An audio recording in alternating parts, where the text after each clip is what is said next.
The Galactic Concord prided itself on its refined sensibilities. Its member species, many of whom had transcended crude material concerns millennia ago, valued harmony, elegance, and the sublime.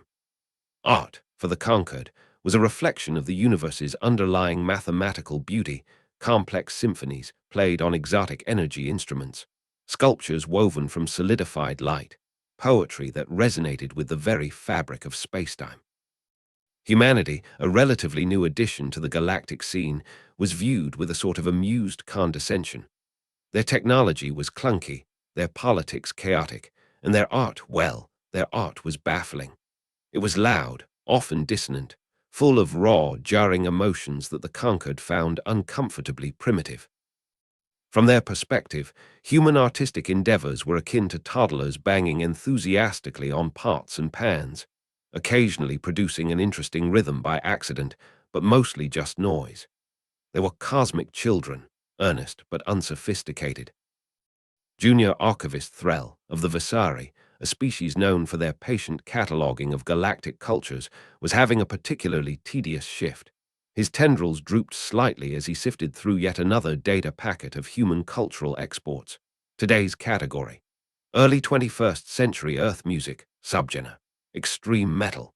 Threll sighed internally, more of the human's bewildering cacophony.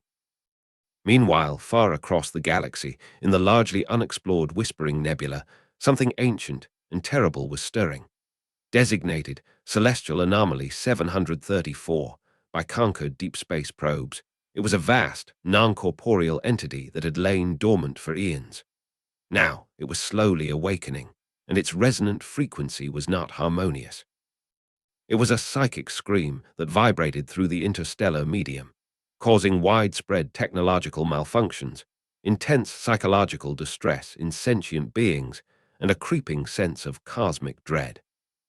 Conquered fleets, equipped with the most advanced sonic dampeners and resonance disruptors known to the galaxy, had been dispatched. They had tried projecting waves of pure universal harmonics, composed by the greatest Krellian maestros.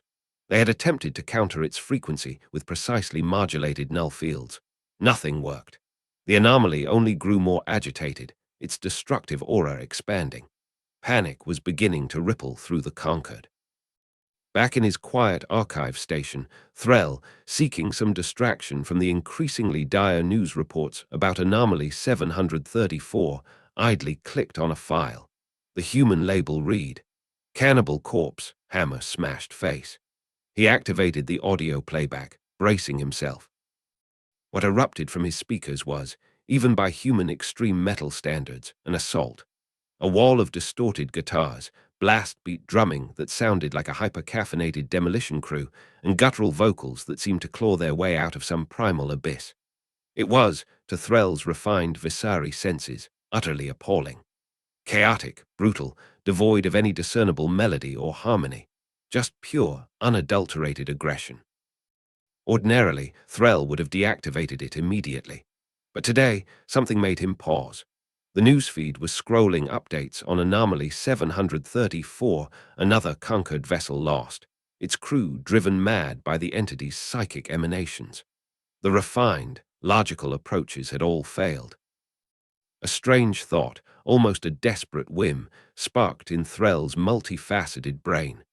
What if the anomaly wasn't susceptible to harmony because it wasn't harmonious? What if it needed something else entirely? Something as chaotic and overwhelming as itself? It was an absurd idea, transmitting this noise at a galaxy-threatening cosmic horror. It was like trying to put out a star with a squirt gun. His superiors would have him reassigned to scrubbing nutrient paste vats for even suggesting it. But the Concord was running out of options, and Threll, a very junior archivist with nothing to lose, felt a bizarre compulsion. He bypassed several safety protocols, his tendrils flying across the console with uncharacteristic speed, and routed the audio feed from the human music file directly to a deep space broadcast array typically used for sending cultural exchange packages. He targeted the coordinates of Anomaly 734. He hesitated for a nanosecond, then slammed the transmit rune. Across the galaxy, Aboard the Concord flagship Harmonic, Dawn near the Whispering Nebula, High Commander Lyra was overseeing the desperate, failing attempts to pacify Anomaly 734. The ship's internal dampeners were screaming, barely holding back the psychic onslaught. Her bridge crew, a collection of the finest minds from a dozen species, were pale and strained. Suddenly, a new energy signature registered on their sensors. It wasn't the anomaly. It was something else. Something crude, powerful, and utterly unexpected.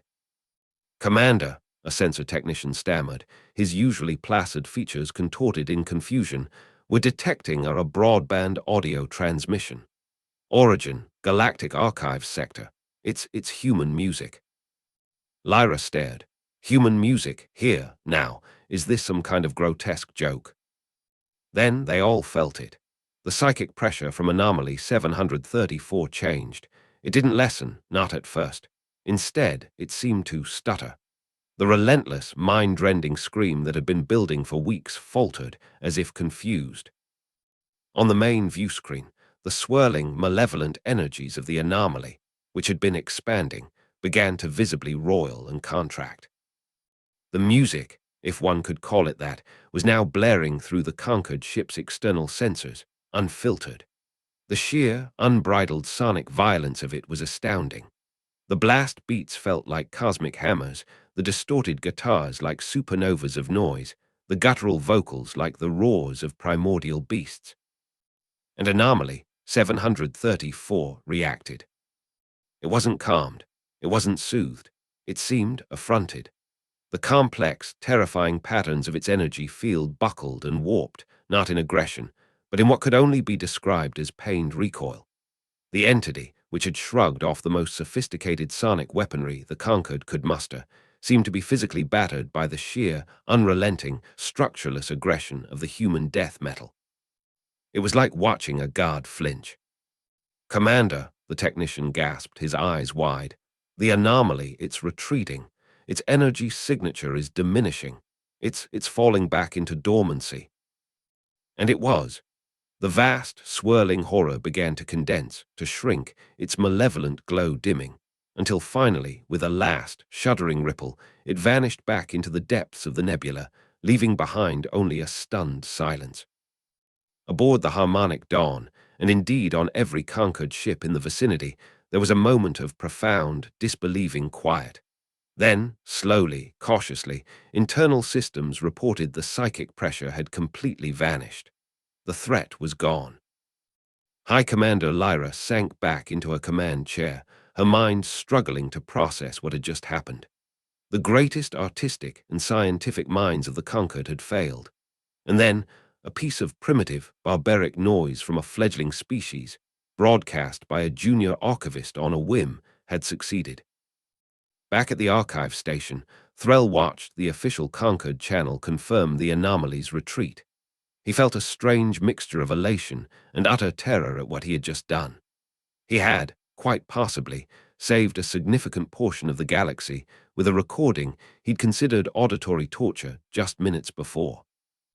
His console chimed, a direct high-priority summons from High Command. Threll gulped. The debriefing was surreal. Threll, small and unassuming, found himself explaining his actions to a council of the Concord's most august leaders. He told them about his boredom, his desperation, the file labeled Cannibal Corpse. There was a long silence when he finished. Then one of the Elder Council, a being of pure energy who rarely manifested a physical form, shimmered slightly. "So, you are telling us that this hammer-smashed face possesses a disruptive sonic resonance capable of repelling a Class Omega existential threat." "Apparently, esteemed one," Threll managed, his tendrils trembling. The implications were staggering. Human art, specifically its most extreme and aggressive forms, wasn't just primitive noise. It was, potentially, a weapon, a defense, a form of sonic warfare so potent and so alien in its construction that it could affect entities beyond the Concord's comprehension. The raw, chaotic, primal energy embedded in that music, an energy born of human aggression, frustration, perhaps even a dark form of artistic passion. had done what refined harmony could not. It had fought fire with a bigger, louder, and infinitely more brutal fire. The revelation sent shockwaves through the Galactic Concord. Xenomusicologists, military strategists, and cultural analysts scrambled to reevaluate everything they thought they knew about humanity. Human, extreme music archives, once relegated to dusty corners of cultural databases, were suddenly classified as materials of strategic importance. Teams were dispatched to Earth, discreetly, of course, to gather more samples.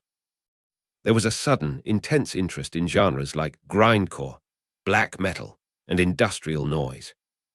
Humanity, blissfully unaware, continued to produce its art, its music, its cacophony. Bands played in dingy clubs and massive festivals, channeling their aggression and creativity into sonic assaults, little knowing that their recordings were now being studied with the same intensity as ancient superweapon schematics. The phrase universal harmonics, long the gold standard of conquered artistic achievement, was now sometimes uttered with a new, slightly nervous qualifier, and a new saying began to circulate among the more cynical members of the conquered military. When the universe screams in terror, find a human with a distortion pedal. They'll know how to scream louder. Threll, the junior archivist, was no longer quite so junior. He was now the reluctant head of the newly formed Department of Non-Standard Sonic Phenomena. His days were still filled with human music, but now, instead of boredom, he felt a strange mixture of awe and a persistent, low-grade headache. He'd learned that day that sometimes the most effective solutions come from the most unexpected and loudest of places, and that the cosmic children, with their pots and pans, had just taught the galaxy a very important and very noisy lesson.